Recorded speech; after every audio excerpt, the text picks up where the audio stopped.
Oke, selamat datang di video semi podcast gue. Buat kalian yang mampir ke konten ini, bisa dengerin aja, nggak mesti ditonton. Karena di video kali ini gue lebih banyakin baca artikel atau berita dibandingkan gue ngasih visualnya ke kalian semua. Nah, ini ada sebuah artikel yang menurut gue nggak terlalu penting dan nggak terlalu guna sih menurut gue. Tapi I'm sorry to say ya. Ini kita lihat dulu kenapa nggak penting dan nggak terlalu gunanya.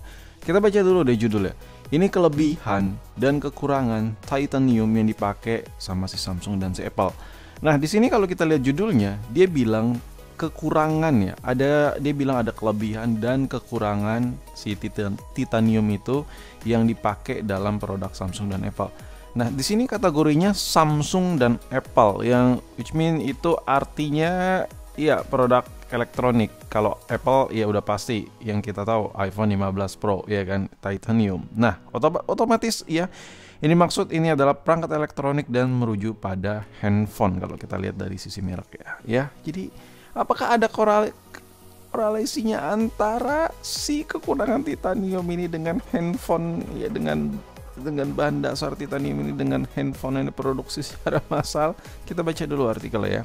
Gue udah baca sih tapi tipis-tipis ya, tipis-tipis banget gue bacanya. Tapi di sini gue coba bacain lagi buat kalian. Seliweran aja ya, awal-awalnya aja gue baca nih. September lalu Apple menjadi perusahaan teknologi yang pertama menggunakan material titanium pada smartphone terbarunya, yaitu iPhone seri 15. Mengikuti jejak Apple, perusahaan teknologi asal Korea Selatan, Samsung juga dirumorkan akan segera memakai rangka titanium pada smartphone terbarunya. Oke, itu bla bla bla bla bla bla bla bla bla ya kan. Berarti kalau kita baca, kita langsung ke inti dari artikel ini. Kelebihannya dulu deh. Di sini kan judul dari video artikel ini, maksud gue kelebihan dan kekurangan bahan titanium. Nah, kita sebutin dulu kelebihannya. Nah, menurut yang disebut di artikel ini, kelebihan material titanium tahan terhadap korosi. Ya, ini berguna buat HP ini ya, buat sesuai judul, buat si Apple sama si Samsung ini berguna. Karena handphone itu kalau kita pegang, kalau keringetan, kalau korosi kayak ada bercak kayak karat sedikit ya, noda-noda gitu kan kurang ya kan. Nah, bahan titanium ini menjadi kelebihan. Ini gue setuju banget, pakai banget, nget. Kuat ya, dari segi kekuatan ternyata titanium termasuk salah satu logam yang terkuat di bumi. Bahkan kekuatannya bisa disandingkan dengan baja yang juga memiliki kekuatan densitas tertinggi. Ini kelebihan di titanium untuk Apple dan Samsung, gue setuju juga. Kalau kita flashback beberapa tahun silam, zaman iPhone 6 itu iPhone banyak yang bengkok-bengkok. Nah, dari situ dibutuhkan memang material yang kuat. Nah, kuat ini masuk ke kategori kelebihan untuk si Apple dan si Samsung. Sesuai nih sama judulnya nih. Ringan, ya salah satu faktor kekuatan titanium yang sangat populer di industri aksesoris karena logam ini bersifat ringan. Ini gue setuju banget. Ini nggak hanya di HP, di apapun itu kalau yang namanya lightweight, ringan itu berguna parah sih.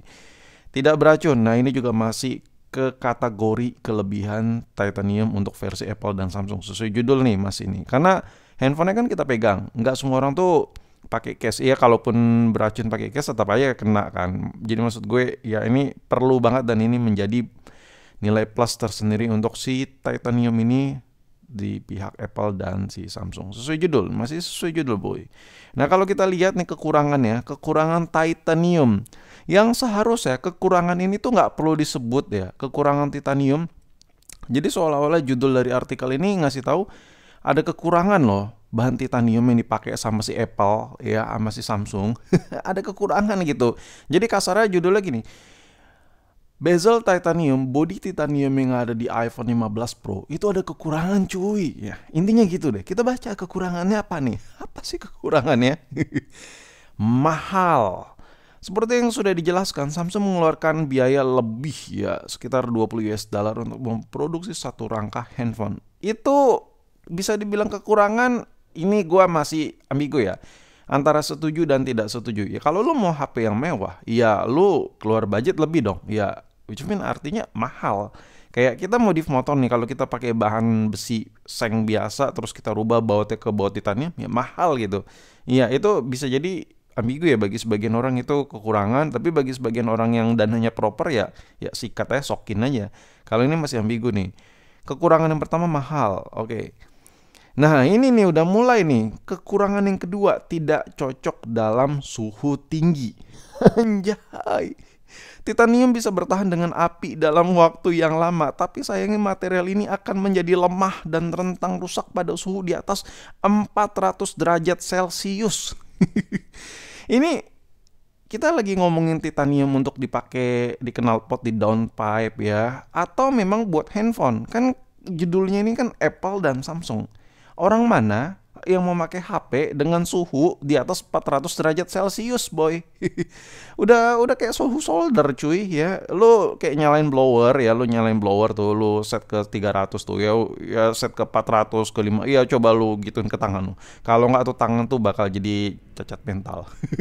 Ini salah satu kekurangan yang seharusnya tidak perlu disebut sama artikel ini. Jadi kekurangannya itu tak ada menurut gue. Jadi di sini gue bantu klarifikasi. Anjay, apa sih klarifikasi? Bantu meluruskan maksud gue bahwa kekurangan titanium yang ada di iPhone maupun Samsung atau merek-merek HP ke depan yang bakal make titanium, itu menurut gue kekurangannya hampir tidak ada ya.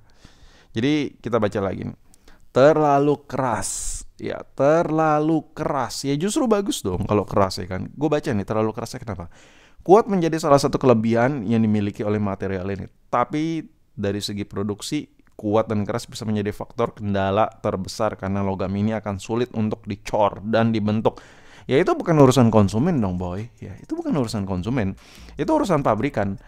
Masalah pabrikannya kuat atau tidak, mampu atau tidak untuk mengeksekusikan bahan titanium untuk di produk mereka, ya itu urusan mereka. Konsumen ya sokin-sokin aja. Kalau konsumen mampu beli produk mereka dan suka beli ya kan, ada bahannya titanium yang ternyata mendongkrak penjualan, why not gitu ya kan. Jadi kekurangan titanium ini menurut gue ini pure kekurangan titanium, pure murni kekurangan si bahan titanium itu, bukan kekurangan titanium yang ada di iPhone, yang ada di Samsung, yang ada di Oppo, Xiaomi, Vivo, whatever lah nanti yang pakai titanium itu bukan jadi kekurangan yang ada di artikel ini. Ini menurut gue bantu ngelurusin aja. Karena ya artikel-artikel kayak gini sebenarnya bagus karena menambah knowledge buat kita semua. Dan yaudah, sampai jumpa di konten gue yang berikutnya.